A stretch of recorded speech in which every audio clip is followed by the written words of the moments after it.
Alladzi 'allama bil qalam, kemudian buat legasi yang sifatnya bisa bermanfaat lebih bagi generasi yang berikutnya. Salah satu caranya dengan menulis. Ya.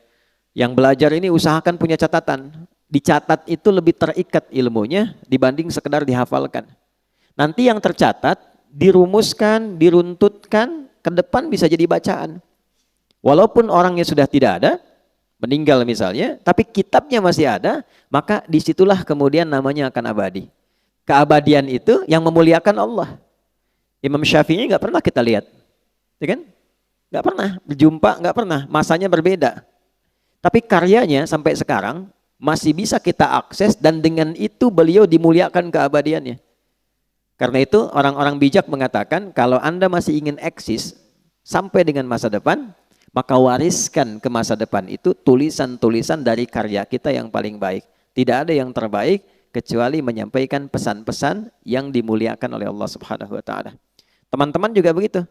Ya, yang di birokrasi, yang di kedudukan, yang di harta dan sebagainya, ya bukan sekedar kita jalani sebagai profesi. Kalau bisa jadikan legasi, bikin kebijakan. Ya, buat kreativitas, bikin inovasi, tulis. Supaya satu saat dikenang, saya pernah mengalami ini, diwariskan, minimal anak cucu bisa baca. Oh, dulu saya kenal kakek itu begini, ya, bukan cuma lihat fotonya. Ya kan? Wah, kakek ganteng juga ya. Oh, ternyata pernah main sinetron, ganteng-ganteng serigala gitu kan. Repot juga ya. Kita bikin tulisan lebih bagus, terukur, ya. Balik, 'allamal insana ma lam ya'lam. Kemudian yang kedua, selalu berusaha berinovasi untuk menemukan sesuatu yang baru. Ya, jangan pernah terpaku pada satu hal. Cari sesuatu yang baru, bikin kreativitas sehingga lebih berwarna. Nah, cara menemukan ilmu yang baru itu kita sampaikan, itu kuncinya dua. Satu, rajin mendekati Allah, ya kan? Kita sudah ambil dalilnya di Quran surah 18 ayat 65, ya kan? Fawajada 'abdan min ibadina atainahu rahmatan min 'indina wa 'allamnahu min ladunna ilma. Khadir yang dimaksud di situ. Abdan itu sifat bagi orang yang rajin ibadah. Nah, biasanya ini catat rumus ya. Ini saya belum pernah kasih rahasia nih, tapi pagi ini rahasia di antara kita nih ya. Kita bagi dikit nih. Jadi di Quran itu nabi saja itu panggilannya itu dibagi 3 oleh Allah. Oke? Bagi berapa? 3. Untuk panggilan ya, bukan penyebutan nama. 1 nabi, ya ayyuhan nabi. 2 rasul. Ya? Yang ketiga abdun. Kalau misinya adalah pesan untuk menyampaikan informasi di lingkup pribadi dan keluarganya. Ada yang sifatnya khusus, ada yang bisa kita tiru. Itu panggilannya biasanya nabi. Tapi kalau sifatnya informatif untuk semua, informasinya semua akses, itu rasul. Jelas? Tapi kalau disebutkan sifat ibadah beliau yang demikian tinggi, itu panggilannya abdun. Menariknya, tidak ada satupun nabi dalam Al-Quran yang disebutkan kata abdun kecuali bersanding dengan keistimewaan. Ya. Pokoknya kalau sudah abdun pasti nikmat, ni'mal abdu innahu, dan seterusnya. Ya.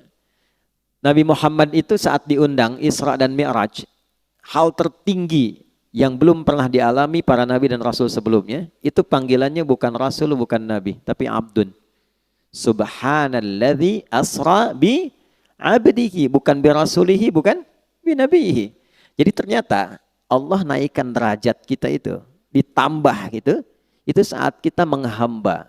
Makanya sering saya katakan, kalau kita rajin sujud menunduk, Allah pasti mengangkat. Tapi kalau orang banyak mengangkat, Allah pasti tundukkan itu. Ya, pasti ditundukkan dengan cara apapun. Nah, jadi termasuk rumus ilmu pengetahuan. Kalau ingin ditambah ilmunya, Allah kasih tambahan, maka naikkan status abdunnya. Dan di Quran, amalan seorang abdun itu selalu dibuka dengan iman. Iman dulu, baru amalan, baru jadi hamba. Contoh, sholat itu deklarasi keabdunan kita, penghambaan kita pada Allah. Deklarasi pertamanya dalam sholat. Karena itu kita katakan, iyyaka na'budu wa iyyaka nasta'in. Ya Allah, kami sekarang Mbak sebagai abdun, kan? Dan kami mohon pertolongan darimu. Itu pertama kali kita katakan dalam sholat. Kalimat sholat itu dibuka dengan iman. Pertama kali di Quran. Al-Baqarah ayat 3. Alladzina yu'minuna bil ghaibi wa yuqimunas sholah. Iman dulu baru sholat. Nah kalau sholat konsisten, imannya diisi bagus, itu persamaannya ilmu diberikan.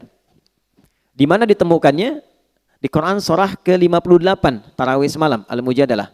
Di ayat yang ke-11. Ya. Iman dulu, ya ayyuhalladzina amanu, ya kan? Perhatikan kalimatnya. Ya ayyuhalladzina amanu, idza qila lakum tafassahu fil majalisi fafsahu yafsahillahu lakum. Wa idza qila lakum unshuzu syuzu. Yarfa'illahu alladzina, iman dulu, amanu minkum walladzina utul ilma darajat. Kalau iman naik, ilmu pasti ditambah. Pasti itu. Ya, itu sudah rumus. Nah, jadi yang pertama kita coba tingkatkan keimanan pada Allah, rajin sholat. Sholat, ya, nanti pasti akan ditemukan hal baru. Yang kedua, ikuti petunjuk Nabi. Misal, kalau mau belajar, ikuti petuah dari Nabi. Begini cara belajarnya. Keluarkan kitabul ilmi. Kalau mau bisnis, ikuti pola bisnis yang ditunjukkan Nabi. Kalau di birokrasi, di kedudukan, ikuti bagaimana petunjuk Nabi. Ambil value-nya, maka apa yang terjadi? Perhatikan kalimatnya. Al-Baqarah ayat 151. Kama arsalna fikum rasulan minkum yatlu alaikum ayatina wa yuzakkikum 2 wa yuallimukumul kitaba 3 wal hikmata 4 5 wa yuallimukum ma lam takunu ta'lamun. Orang yang cenderung mengikuti prototipe kehidupan Nabi, cara yang Nabi ajarkan, gimana menjalani hidup, salah satu keistimewaannya Allah kasih pada orang itu apa yang belum ia ketahui. Nah, teman-teman di serse misalnya kan, kehakiman dan sebagainya, kadang-kadang mau nyelesain kasus susah tuh, mau nemukannya. Sholat, minta petunjuk. Ya, tiba-tiba selesai ketiduran, mimpi dapat. Tiba-tiba dapat pencerahan, kemana arah. Itu bisa terjadi. Di bisnis begitu. Ya, begitu diikuti polanya, Abdurrahman bin Auf tuh dari mana sih modal pakaian datang ke Madinah. Dalam 3 tahun kok jadi orang kaya. Kemudian valuasi hartanya di awal sampai 923 miliar dolar. Dihitung sekarang itu. 14.700 triliun. Nabi wafat, kita coba riset itu kurang lebih valuasinya 72.000 triliun. Ya. Dan termasuk 1 di antara 10 orang masuk surga. Dan selalu punya kreativitas yang baru, yang nggak dikerjakan orang. Orang pilih yang ini, beliau menemukan yang baru. Orang sudah mau deketin yang baru ini, beliau sudah pergi ke kreativitas yang lain.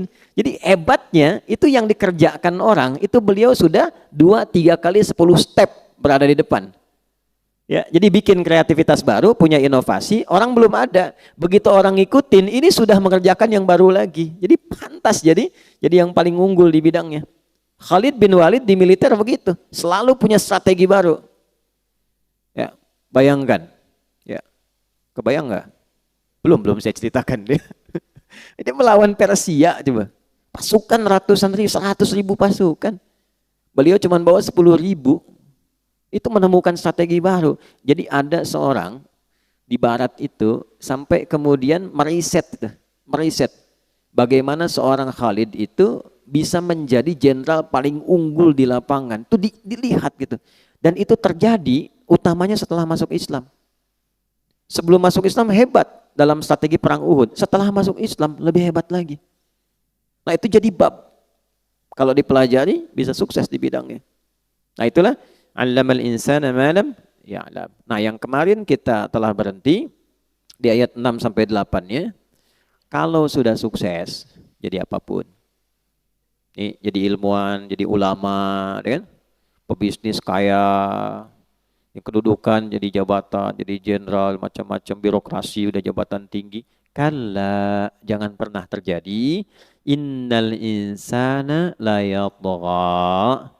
Jangan pernah terjadi munculnya potensi-potensi menyimpang bersikap berlebihan. Ar-ra'ahu istaghna, karena sudah merasa lebih dari sebelumnya. Karena pasti peningkatan sesuatu akan merubah karakter dan gaya hidup. Bab gaya kan sering saya ulang begitu, F1 sama dengan F2, dikonfirmasi di fisika. Metafisik itu dengan fisika dekat. Ya, orang kalau gayanya pelan, nggak kedengaran pukulannya. Tapi kalau kencang, bunyinya kencang. Ya, sama, harta kan sering saya katakan, kalau masih punya 10.000, masih bisa dibagi dua. Nah, makan yuk, gitu ya. Ayo, di mana? Warung Jackie Chan depan, ya misal ya. Makan 10.000 tuh, berangkat sama Ihsan. Begitu nyampe sana, Ihsan bilang, aduh saya nggak bawa uang. Tenang, kita bagi dua nih, 10.000 bagi dua. Tapi ketika Mus'ab sudah punya 1 miliar, bisa nggak bagi dua sama Ihsan tuh? Belum tentu. Karena sudah berbeda, kualifikasi sudah lain, itu merubah. Jadi bawaan sudah beda, wibawa sudah lain, karakter sudah tidak sama. Normal, nggak apa-apa. Quran bilang nggak apa-apa. Yang dijaga itu jangan berlebihan.